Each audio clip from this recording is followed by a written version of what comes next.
है दोस्तों, welcome to inside UPSC. आज के करंट टॉपिक में हम बात करेंगे। ये जो फिनलैंड है, ये जो फिनलैंड कंट्री है, इसने क्या किया है, ऑफिशियली जो है नाटो को ज्वाइन किया है। नाटो का मतलब नॉर्थ अटलांटिक ट्रीटी ऑर्गेनाइजेशन, और ये जो है नाटो का 31वां मेंबर बन चुका है। अब ये जो है नाटो यूएसए की लीडरशिप में मुख्यतः काम करता है, ठीक है, इसके जो है इशारे पर काम करता है ये नाटो। अब ये जो फिनलैंड है, ये क्या करता है, रशिया के साथ भी जो है इसकी बॉर्डर शेयर होती है।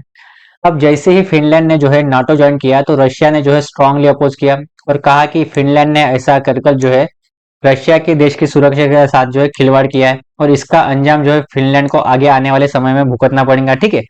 तो आज के वीडियो लेक्चर में हम यही जानेंगे कि फिनलैंड ने आखिरकार नाटो ज्वाइन क्यों किया और रशिया ने जो है इसका अपोज क्यों किया। तो देखो, सबसे पहले आपके माइंड में एक क्वेश्चन आ रहा होगा कि सर आखिरकार फिनलैंड ने जो है नाटो ज्वाइन क्यों किया, तो इसको भी हम समझ लेते हैं इसके क्या रीजन है। क्या होता है, 2022 में ये जो रशिया दिख रहा है ना, ये क्या करता है, यूक्रेन पर अटैक करता है। क्यों?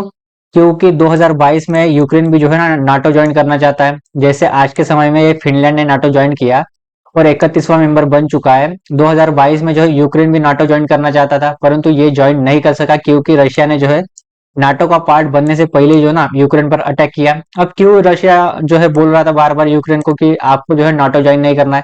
क्योंकि नाटो का आर्टिकल 5 क्या कहता है कि देखो भाई, एक कंट्री पर अटैक, अब नाटो में कितनी कंट्री थी उस समय, 30 कंट्रीज थी।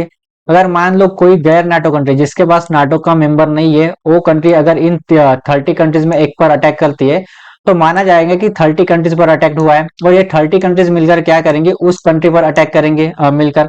तो इससे क्या हो सकता है, उस कंट्री का हाल तो बहुत बुरा हो जाएगा। तो रशिया ने भी जो ना ये बात समझाने की कोशिश की यूक्रेन को कि देखो भाई, आपकी बॉर्डर जो है ना हमारे साथ शेयर होती है, और मान लो कल जाके आप नाटो का मेंबर बनते हो, ठीक है, तो क्या होगा, रशिया का उद्देश्य नहीं है आपसे वार करने का, परंतु मान लो रशिया से जो है एक मिसाइल निकली और मिस फायर कर गई यूक्रेन पर। हमारा उद्देश्य नहीं था परंतु मिस फायर कर गई गलती से, तो इसका लाभ कौन उठाएगा? इसका लाभ जो है यूएसए उठाएगा, क्योंकि यूएसए जो है रशिया को अपना नंबर 1 दुश्मन मानता है। यूएसए बोलेंगे कि देखो भाई, रशिया ने जो है जानबूझकर जो है यूक्रेन पर मिसाइल फायर की है, जबकि हमने जानबूझकर नहीं की है। यूएसए इसका फायदा उठाएंगे और आर्टिकल 5 जो है एक्टिवेट हो जाएगा, और क्या होगा, ये 30 कंट्रीज मिलकर जो है यूक्रेन के सपोर्ट में आ जाएंगे और क्या करेंगे, रशिया पर अटैक करेंगे। तो इससे क्या होगा, इससे जो है रशिया देश की जो सुरक्षा है इसके साथ खिलवाड़ हो सकता है। तो रशिया ने जो है बार बार समझाया कि देखो भाई यूक्रेन, आप नाटो ज्वाइन मत करो, परंतु यूक्रेन जो है रशिया की बात नहीं मान रहा था। ये बोल रहा था कि देखो भाई, हमको नाटो ज्वाइन करना है, हमको क्या करना है हम देखेंगे। तो रशिया ने फाइनली क्या किया, जो ये यूक्रेन है इसको नाटो मेंबर बनने से पहले ही ना 2022 में इस पर अटैक कर दिया, और ये वॉर जो है अभी भी चल रही है, लगभग इसको 1 साल हो गया है।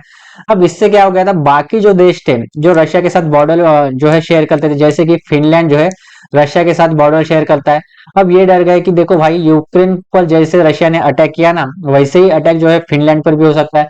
तो फिनलैंड ने सोचा कि देखो भाई, यूक्रेन का जो हाल हुआ है ना, वो हाल मेरी ना हो। तो इसीलिए क्या किया इसने, फाइनली जो है नाटो ज्वाइन कर लिया। क्यों? क्योंकि मान लो अब जो है रशिया फिनलैंड पर अटैक नहीं कर सकता। क्यों? क्योंकि इसका आर्टिकल 5 क्या कहता है, आर्टिकल 5 ये कहता है कि मान लो भाई, रशिया ने अगर फिनलैंड पे अटैक किया, तो ये अटैक जो है 31 कंट्रीज पर अटैक माना जाएगा, और उस कंडीशन में क्या होगा, आर्टिकल 5 जो है एक्टिवेट हो जाएगा, और ये 31 कंट्रीज जो है फिनलैंड के सपोर्ट में आ जाएंगी, और 31 कंट्रीज मिलकर जो है रशिया पर अटैक करेंगे। तो इसीलिए जो है फिनलैंड ने क्या किया, नाटो ज्वाइन किया, क्योंकि ये नहीं चाहते थे कि जो यूक्रेन की हाल हुई है ना, जो 1 वर्ष से इनका वॉर चल रहा है, ये नौबत जो है हम पर आए। स्वीडन भी जो है रशिया से चलता है, और ये भी जो है नाटो का मेंबर बनना चाहता है, परंतु अभी जो है स्वीडन के लिए जो है अप्रूवल नहीं मिला है, परंतु फाइनली अप्रूवल जो है फिनलैंड को मिल चुका है। अब हम ये जान लेते हैं कि किसी कंट्री को जो है नाटो का पार्ट कैसे बना जाता है, नाटो का मेंबर जो है कैसे बना जाता है। देखो, अब क्या था, फिनलैंड ज्वाइन करने से पहले इसमें टोटल कितनी कंट्री थी, 30 कंट्री थी। अब ये क्या करेंगे, फिनलैंड जो है इन 30 कंट्री को जो है, यानी कि नाटो को जो है अपनी एप्लीकेशन भेजेंगी और बोलेंगे कि देखो भाई, हम जो है नाटो ज्वाइन करना चाहते हैं। ये फिनलैंड ने बोला होगा 30 कंट्रीज को, हम जो है नाटो ज्वाइन करना चाहते हैं। तो होता क्या है, जो 30 कंट्रीज है ना, इनसे अप्रूवल मिलना चाहिए। अगर मान लो कोई एक भी कंट्री अप्रूवल नहीं देती, तो ये जो है नाटो का पार्ट नहीं बन सकती। अब फिनलैंड के केस में क्या हुआ, इन 30 कंट्री ने जो है फिनलैंड को जो है अप्रूवल दे दिया, और बोला कि अगर ये नाटो का पार्ट बनना चाहती है तो हमें जो है कोई आपत्ति नहीं है, हम जो है अप्रूवल देते हैं। तो फाइनली ये जो है 31वां मेंबर बन चुकी है नाटो का, ठीक है। परंतु स्वीडन ने भी जो है एप्लीकेशन फाइल की थी कि मुझे भी जो है नाटो का पार्ट बनाओ, परंतु क्या है, ये जो हंगरी है और ये जो तुर्की है, ठीक है, इन दोनों देशों ने जो है इनकी एप्लीकेशन को जो है अप्रूवल नहीं दिया था, इसीलिए जो है स्वीडन को जो है नाटो का पार्ट अभी के लिए नहीं बनाया गया।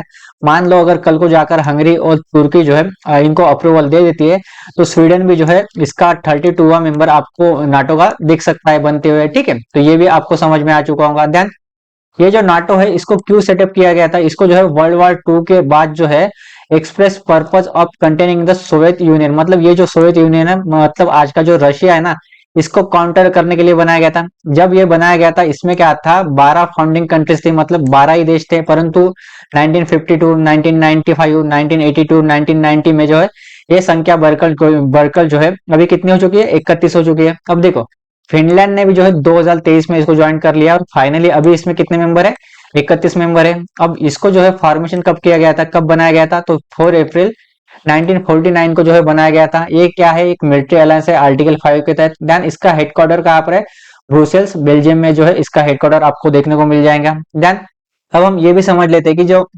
फिनलैंड ने नाटो को ज्वाइन किया है इसका सिग्निफिकेंस क्या है फिनलैंड के लिए। तो देखो, for Finland while the country is an a better position in terms of security, मतलब क्या है, इनको नाटो के आर्टिकल 5 के तहत जो है बेटर सिक्योरिटी मिलती है। मतलब अगर अब रशिया अटैक कर सकता है तो क्या होगा, इसको आर्टिकल 5 के तहत जो एक सुरक्षा मिलेंगी और 31 कंट्री जो है इसके सपोर्ट में आ जाएंगे। ठीक है, बट इसका जो है एक नेगेटिव इम्पैक्ट भी है फिनलैंड पर। क्या है, it is losing out on the significant trade and tourist revenue it was making from Russia. अब क्या था, ये जो है नाटो का पार्ट बनने से पहले फिनलैंड रशिया और फिनलैंड का ट्रेड चल रहा था। अब इसको जो है इससे हाथ धोना पड़ सकता है। देन एक टूरिस्ट जो है, यानी कि रशिया के टूरिस्ट जो है फिनलैंड में जो है घूमने वगैरह के लिए आते थे, तो इससे क्या होता, इससे जो है फिनलैंड को जो पैसे मिलते थे, तो ये भी जो है अब बाधित हो जाएगा। मतलब जो है एक नेगेटिव इम्पैक्ट हो सकता है फिनलैंड पर। देन अब ये जो फिनलैंड ने क्या किया, नाटो ज्वाइन किया, जबकि फिनलैंड की बॉर्डर जो है रशिया के साथ लगती है, तो जाहिर सी बात थी कि भाई रशिया जो है अब स्ट्रांगली अपोज करता, कुछ ना कुछ फिनलैंड के बारे में बोलता।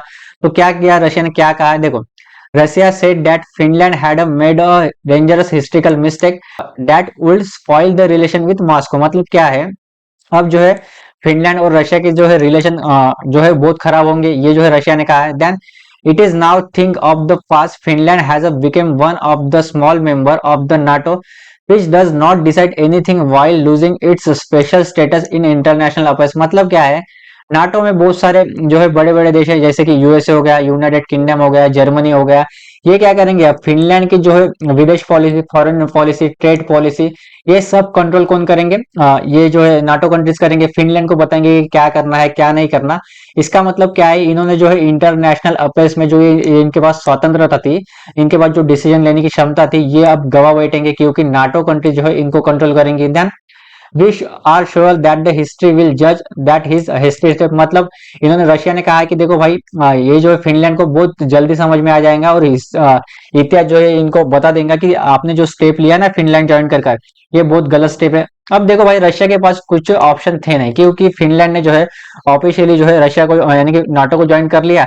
अब रशिया को कुछ ना कुछ तो कहना ही था, तो रशिया कुछ ना कुछ कहेंगा ही, तो इसीलिए जो है इसने अब रशिया के जो कंट्री के लोग है इनको जो है जवाब चाहिए सरकार से, तो इसीलिए रशिया की जो गवर्नमेंट है ये कुछ ना कुछ कमेंट तो जरूर करेंगे।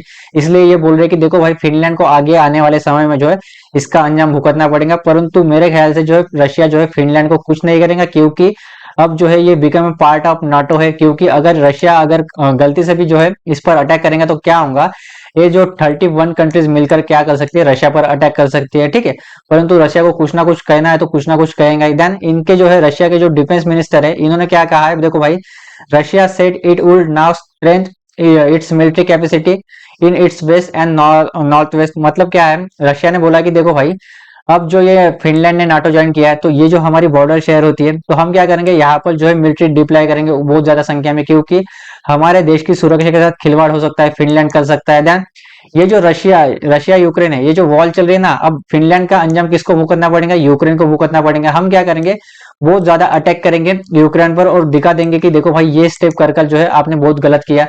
और क्या करेंगे, ये जो नॉर्थ इनकी सीमा है और ये जो पश्चिम इनकी सीमा है ना, यहाँ पर जो है हम वो ज्यादा जो है मिलिट्री को डिप्लॉय करेंगे।